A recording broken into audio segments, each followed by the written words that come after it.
Coming up, we look at symbolism and stereotypes, and the Healthy Native Babies Project is in trouble, plus insights into tribal elections. I am Aaliyah Chavez. Join us for those interviews, plus headlines from the ICT Newscast.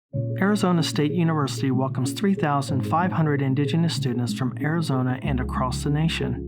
It serves one of the largest populations of Indigenous students among U.S. colleges and universities. We created a sense of place for tribal nations to create futures of their own making through community outreach and research, taught by world-class Indigenous faculty where they see a reflection of themselves and their experiences.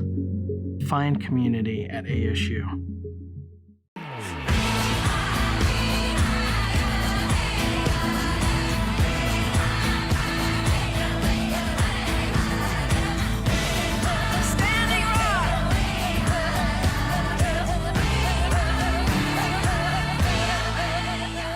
This is the ICT Newscast with Aaliyah Chavez. Amarawa Hopa, thank you for joining us. We begin in New York State, where a tribal nation is celebrating a major land-back victory. On Wednesday, the Onondaga Nation announced it is recovering more than 1,000 acres of forest lands. According to the Interior Department, it is one of the largest returns of land to an Indigenous nation by a state. The tribal nation says the move comes after an historic agreement with the state and federal government. The property, which is equivalent to around 750 football fields, has been damaged by decades of brine mining by the company Honeywell. The Onondaga Nation says part of its plan now is to restore its ancestral homelands. It has plans to create a wildlife and brook trout sanctuary and calls the move a historic step toward healing. Save the man and kill the Indian was the philosophy of longtime superintendent of the Carlisle Indian Boarding School, Captain Richard Henry Pratt. 100 years later, more remains of Native children who died at the school are being returned to their relatives. Carlisle Indian Industrial School's small student cemetery has been enclosed with privacy fencing during the disinterment process. ICT senior producer Vincent Moniz Jr. has this report. The U.S. Army is exhuming the remains of 8 more Native American children who died at the government-run boarding school. Carlisle Indian Industrial School operated in Pennsylvania between 1879 and 1918. This process began in a cemetery on the grounds of the U.S. Army War College in Carlisle.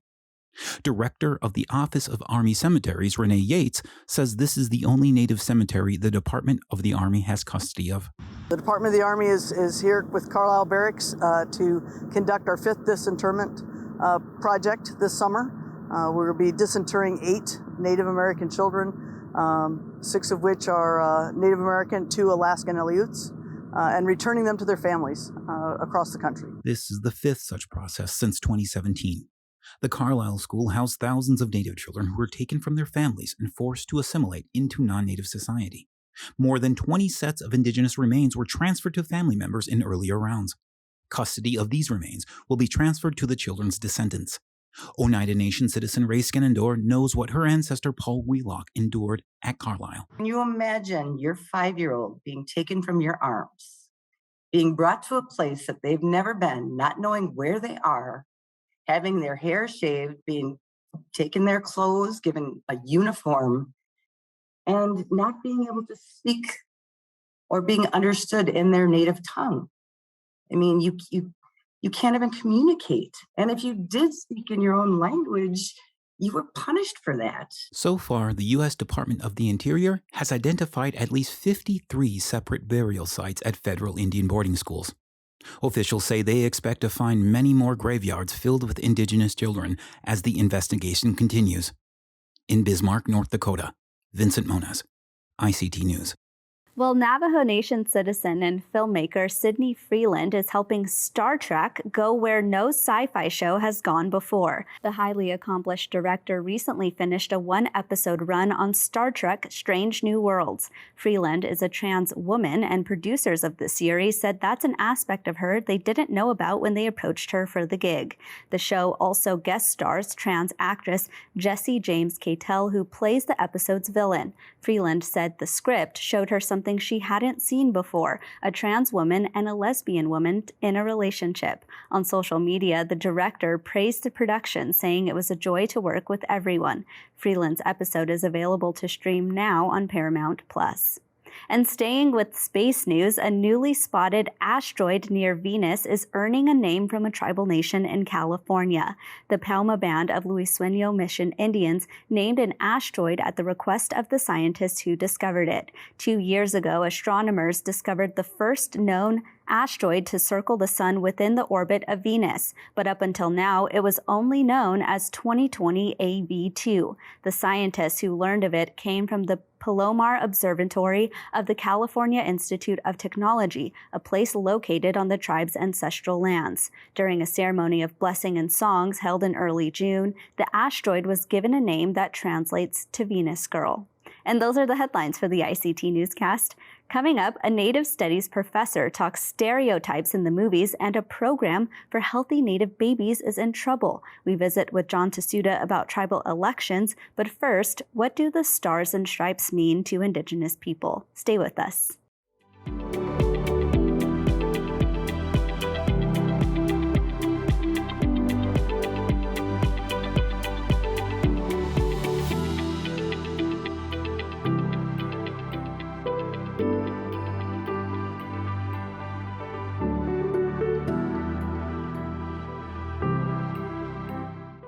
Independence Day is coming up, and Americans will be waving the flag of stars and stripes. What does this mean for Indigenous people? Cheryl Crazy Bull has some thoughts on this. She's the president and CEO of the American Indian College Fund. She describes the flag of the Rosebud Sioux tribe, where she's a citizen. Yeah, so our tribal flag is symbolic of our Teoshpais and our Tuahes, which is the way we describe our extended families.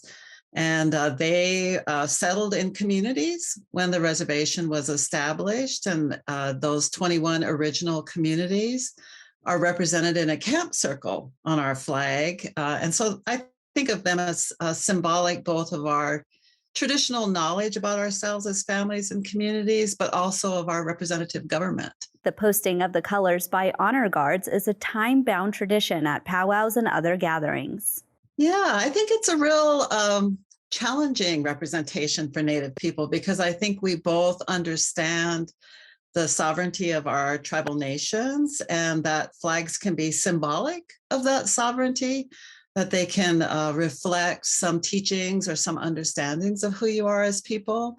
And then also the great challenges that are associated with the wars and battles, things like that, that the posting of the colors also represents. For tribal college students, flags represent sovereignty. Yeah, I think the College Fund, one of the ways that we contribute is through public education. And we really recognize that symbolism is very important. And many times our students, especially students who don't attend tribal colleges and universities, they might be fairly alone in their educational journey. And so the use of a flag often really connects them to their own people. We also know from all of our students at tribal colleges and universities and mainstream institutions, that the main reason that they go to college is because they want to make a difference for their family and their community. So they want to give back. And I think that connecting to the flag as a symbol is kind of a public showing that they intend to give back, that they're both proud of what they did, and then they look forward to their future. Tribal colleges and universities that are tribally chartered are actually a symbol of the sovereignty of tribes. Tribes establish those institutions because of their sovereign right to provide education to their community. So I think of those as both, an act of sovereignty, but also tribal colleges and universities are really centers of hope and opportunity in communities. They're very much representative of the traditions and the possibilities that exist in our communities. So they're really great place-based institutions that really, I had a friend that used to say, it's Indians going to school with Indians. And that's just really a great thing to have happen. That was Cheryl Crazy Bull of the Rosebud Sioux Tribe. She's the president and CEO of the American Indian College Fund. When we come back, a professor looks at stereotypes in the movies.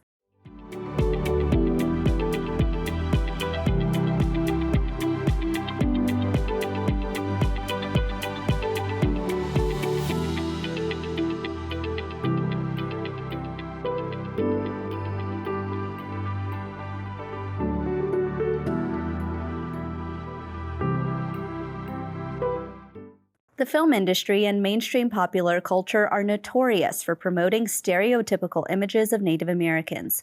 Are things getting better?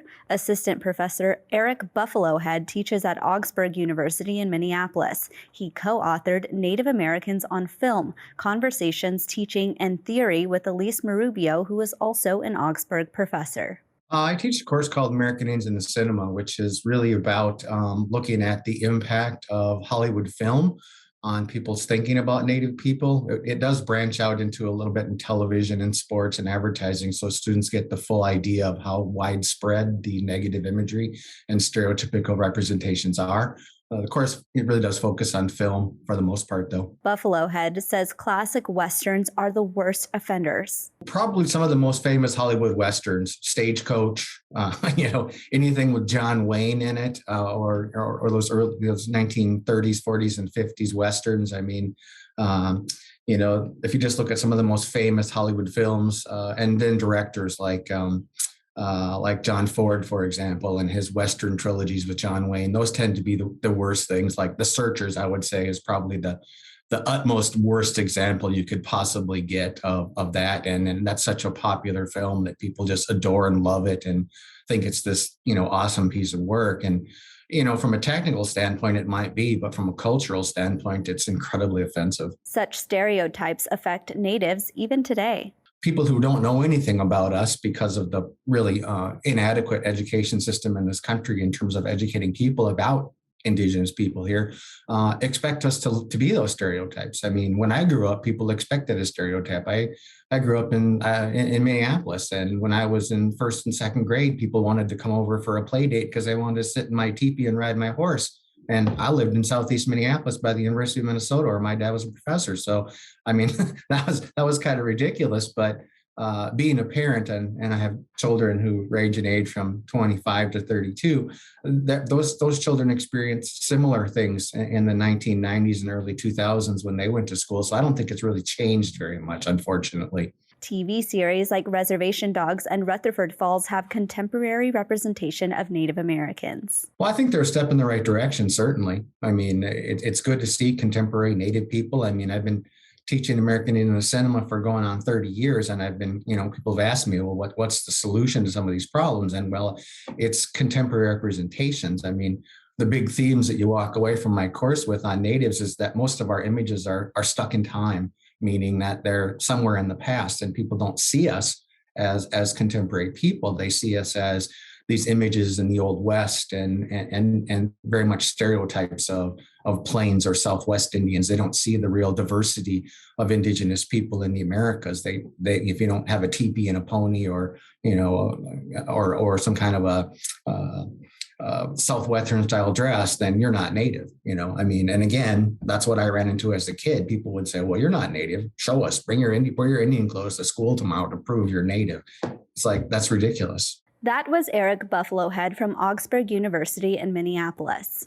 With the pandemic taking a toll on many tribal healthcare systems, the Cherokee Nation is taking major steps to help its citizens. ICT producer Mackenzie Allen Charmley reports. The Cherokee Nation celebrated the completion of a $30 million expansion to the Wilma P. Mankiller Health Center in Stillwell, Oklahoma. With over 400,000 citizens in the Cherokee Nation, the 80,000 square foot renovation will provide resources that will increase its capacity for healthcare services. Yes, this is a multi-million-dollar facility. Yes, we have the largest health system for Indian people in this country. And yes, it is getting bigger and better every day. Named after former Cherokee Chief Wilma Mankiller, the center embodies her Cherokee spirit. She had the grit and determination She saw a world that wasn't quite there, but she believed it could be there. And that was a world in which the Cherokee people took control of their own healthcare destiny. Mankiller was the first female principal chief of the Cherokee Nation and led for 10 years. During her tenure, she revitalized the nation's tribal government and advocated relentlessly for improved education, healthcare, and housing services. Under her leadership, infant mortality declined and educational achievement rose in the Cherokee Nation. The Cherokee Nation operates the largest tribal health system in the country with more than 1.3 million patient visits per year. The center is the third largest of the tribally operated outpatient health centers. District 7 Councilman Joshua Sam praised the expansion and administration for caring about the health of our citizens and people in the community. In Phoenix, Arizona, Mackenzie Allen Charmley for ICT News. With the renovations, the Cherokee Nation says it can now expand its dental, optometry, and pharmacy services. Earlier this year, a public health campaign called the Healthy Native Babies Project was not renewed by federal agencies. Its goal is to reduce rates of infant mortality among American Indians and Alaska Natives. Abigail Echohawk wants to change this. She's the executive vice president of the Seattle Indian Health Board. Yeah, I was really devastated to see that Healthy Native Babies, the one and only of its kind federal program that goes to tribal nations and to urban Indian communities, training Native people on how to keep their babies healthy and safe to prevent sudden infant death syndrome. I was devastated to see that they cut this absolutely essential program. In our communities, we find that our babies are more at risk for sudden infant death syndrome. And in fact, out of every 100,000 live births, 212 Native babies die. That is 2 times the rate of non-Hispanic white babies. Our babies deserve the healthiest start, and Healthy Native Babies was a program that helped our families and our communities do that. And the administration, out of the blue, just cut it. Absolutely devastating for our community. Echohawk is in contact with the Biden administration to restore and enhance the project. Yeah, you know, the Biden administration has had a real focus on ending maternal death. We have a lot of maternal death. So this is when folks die as a result of their pregnancies. And we also know that maternal death is tied to infant death. When our people who birth experience these deaths, it often impacts our babies also. And so when we saw that this program was going to be ending, we knew exactly where a program like this should sit. It is a public health program, provides education, it goes into our communities. It was created for Native people, by Native people, and administered by the federal government. A program like this should sit within the Centers for Disease Control, the CDC, or the Administration for Families and Children. Our babies need this. And in fact, it's a really inexpensive program. The president put forward a budget for 2023 that was focused on maternal mortality, and he put forward almost 500 million. It was 470 to be exact, directed towards maternal mortality. And this program, all it costs to run is $217,000 a year. That is budget dust. That is crumbs.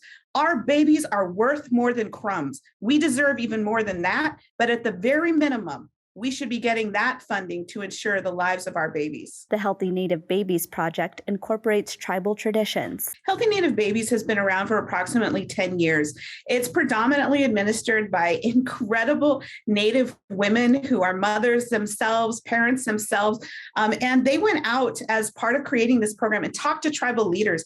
They talked to people who had parented. They talked to our traditional folks, and they created a program that uses our cultural knowledge. So for example, sudden infant death syndrome, one of the best ways to prevent SIDS is to keep your baby snug and secure and sleeping on its back.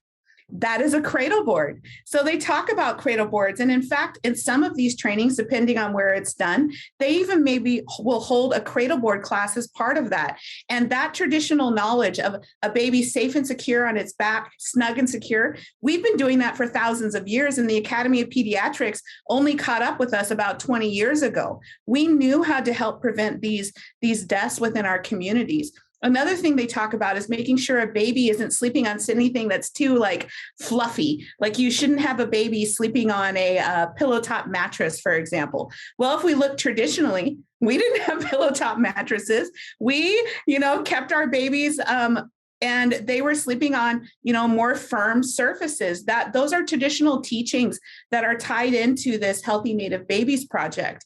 And it also, the Healthy Native Babies Projects knows what access our communities have right now. We know our communities don't have all the access that we need to all the medical care, things like that, as a result of the chronic underfunding of the Indian Health Service. So they also help the communities work with the resources that they have. This was a program for us, by us, and it is not going to be ended without us saying something about it. That was Abigail Echohawk with the Seattle Indian Health Board. When we come back, what makes tribal elections unique? Stay with us.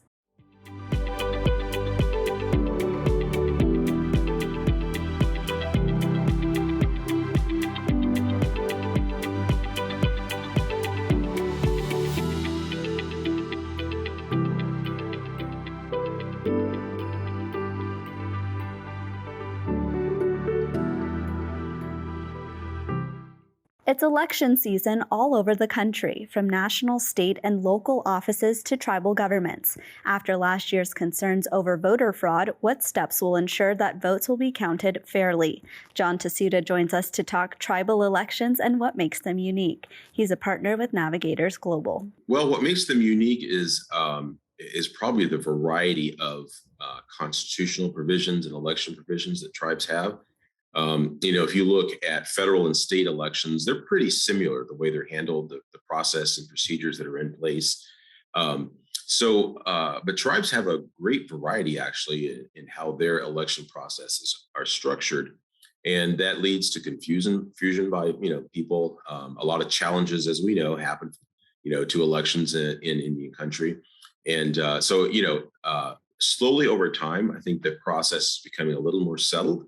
And you have to keep in mind, there's also sort of the hangover of BIA involvement, for pretty much since reservation days and the start of the election of tribal officials. The BIA oversaw a lot of those elections, and that provision is written into a number of old constitutions that some tribes still use. So the Secretary of Interior actually has a handbook on running tribal elections, and often gets called in either because it's required by a tribe's constitution, or sometimes tribes would like to have an independent, sort of a third party confirmation of the validity of the election. And the secretary is authorized and will, if asked, fill in that role. Tahsuda says that often tribal traditions are reflected in the election process. Think about the uniqueness of tribes and our institutions. We often like to bring in or retain cultural elements. We think of them as traditional elements of our communities and stuff. Into our elections. And so that's, which is great, I think. It certainly retains, sort of the tribal feel for the election, but there does need to be sort of in our modern times, a way to conduct an election that can't be contested for, discriminating against certain people or not being handled to prevent fraud, et cetera. I mean, those are always issues that get challenged in an election if there's a challenge, and then having a tribal court is also important, so that the election can have a place, a forum for it to be challenged. That's within the tribe's sovereignty, and so that's great. In a way, I think that we're moving more and more. Again, not all of these processes are ingrained, and some tribes are reluctant to move, say, to a tribal court. Some tribes retain sort of the tribal membership as the ultimate authority to overturn or confirm an election. So but we've come a long ways, and we still have ways to go. Like I said, we're still evolving democracies in a lot of ways, and I just think that we do a great job in general of keeping sort of our traditional beliefs and values in a lot of things that we do, and we do that with elections too. And so I think that's one thing that really makes tribes unique. That was John Tahsuda of Navigators Global. John is a citizen of the Kiowa tribe in Oklahoma. Well, it's a holiday weekend and time for powwows and family reunions. Time for a dip in the pool and perhaps a book. The Seed Keeper looks at the relationship between generation of women and seeds. The story is told through generations of Dakota women and the confrontations of modern-day activism. Last summer, ICT's Shirley Snavy visited with the author Diane Wilson. Let's take a look. The Seed Keeper by Diane Wilson shows how generations of women carry on their Dakota culture through the seeds they plant. It's Wilson's third book, but her first novel, all going back to 1862 and the events surrounding the Minnesota Uprising. To tell the story of food and I had to go back. I had to go there again and tell that story about the women who protected their seeds, because there's that traditional way of gardening, there's that traditional diet, there's all of our beautiful food traditions before that, and to me it's so important to know this is our culture. Fast forward, Rosalie is a farmer, Gabby is an activist who protests against genetically modified seeds. I wanted to show different ways of doing work. So you can be an activist, you can be a gardener, you can find different ways, but they're all going to have challenges. It's going to be hard work, whatever road you take. Wilson's latest work is a young reader book about Ella Deloria. What she did to preserve language and culture growing up in what had to be one of the most difficult times of history for Dakota and Lakota people, is she was born right after Wounded Knee, and assimilation was happening so fast, and yet she had that vision. In Schaefer, Minnesota, Shirley Snavy, Indian Country Today. And that's a slice of our Indigenous world. For more news, visit ictnews.org. From all of us in the newsroom, stay safe, my relatives. I am Aaliyah Chavez. Sometimes you got to take a stand just because you know you can. Oh, you got to run, you got to run.